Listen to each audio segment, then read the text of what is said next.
Hello বন্ধুরা, কেমন আছো? আশা করি সবাই ভালো আছো। তো নতুন বছরের আবার তোমাদের একটু শুভেচ্ছা জানাই। তো আজকের টপিকটা হচ্ছে যে কাউকে অতটা কেউ লয়ালিটি দিও না যে মায়াটা ছাড়তে না পারে। ঠিক আছে? তো আমরা যে কথা নিয়ে আজকে বলছি যে আমরা ঠিক একটা জীবনে চলাফেরা করছি, সাধারণ জীবনযাপন কাটাচ্ছি, হঠাৎ করে আমাদের লাইফে একটা নারী আসলো, কোনো একটা ভালো সম্পর্ক, ভালোবাসার সম্পর্ক আসলো।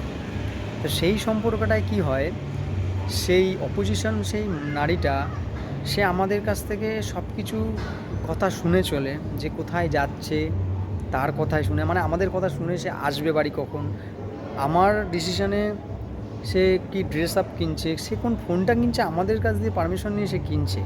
এরকম হয়, প্রথম অনেক কিছু হয়। তখন কি হয়, সব কিছু সে আমাদের কথা শুনে, আমরা বিশ্বাসও তাদের উপর করতে থাকি যে সেই মেয়েটা আমার উপর সব কিছু শুনে চলছে। আমরা বিশ্বাস খাই যে পুরো মানে লয়ালভাবে আমাকে সবটা দিয়ে আমাকে ভালোবাসলো।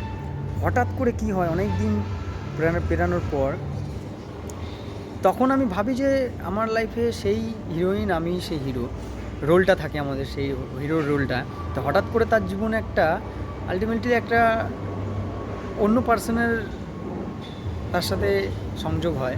তখন আমরা ভাবি কি তখন যে সেই মেয়েটা আমাদের সময় দিতে তখন একটু ডিলে হয়ে যায়। ধরো তোমার আগের মতো আমাদের সাথে কথা বলছে না, আমরা ভেবে উঠি কি নিশ্চয়ই মেয়েটা কিছু প্রবলেমে আছে হয়তো, বাট না, সেই মেয়েটা অন্য কারোর সাথে হঠাৎ করে এঙ্গেজ হয়ে যায়।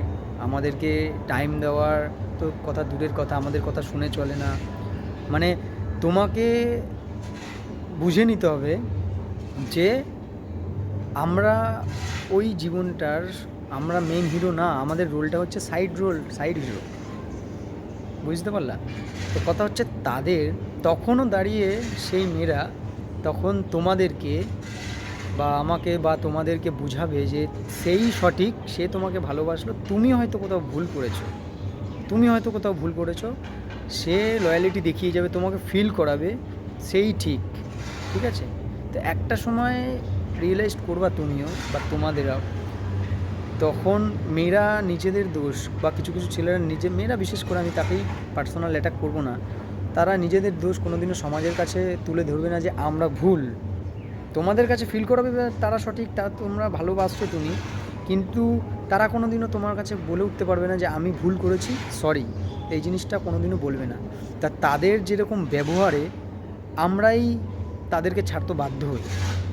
তারপরেও আমরা একটাবার বলি যে আবার সম্পর্কে ফিরে আসতে পারলে কীরকম হয়। আমরা অনেক নত হই, বা অনেক মেয়েরাও আছে ছেলেদের পুরো নত হয়। তা আমার কথাগুলো হচ্ছে প্রত্যেকটা মানুষের উপর, আমি পার্সোনাল কাউকে অ্যাটাক করছি না বন্ধুরা। তোমরা ভাবতে পারো ভাই তুমি তোমার জীবনের কথা নিশ্চয়ই বলছো, তোমার লাইফে এরকম হয়েছে। অবভিয়াসলি আমার জীবনে হয়েছে, হয়তো তোমাদের কথা কাছে শেয়ার করছি। কালকেও আর একটা নতুন মানে আগের একটা ভিডিওতে তোমাদের কাছে তুলে ধরেছি।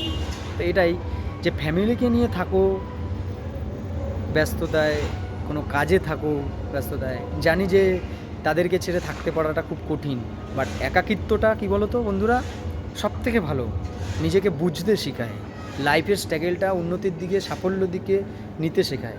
ঠিক আছে? কারোর জন্য ভেঙে পড়ো না, সবাই ভালো থাকো, আর আমার ভিডিওগুলো একটু সাপোর্ট করো যাতে আরও নতুন নতুন ভিডিও নিয়ে আসতে পারি।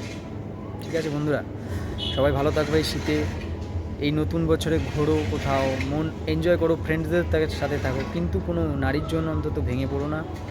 সামনের জীবনটা অনেক সুন্দর, এই জীবনটা একটাই তো জীবন দেয় ভগবান, তো সামনের দিনগুলো অনেক ভালো আছে।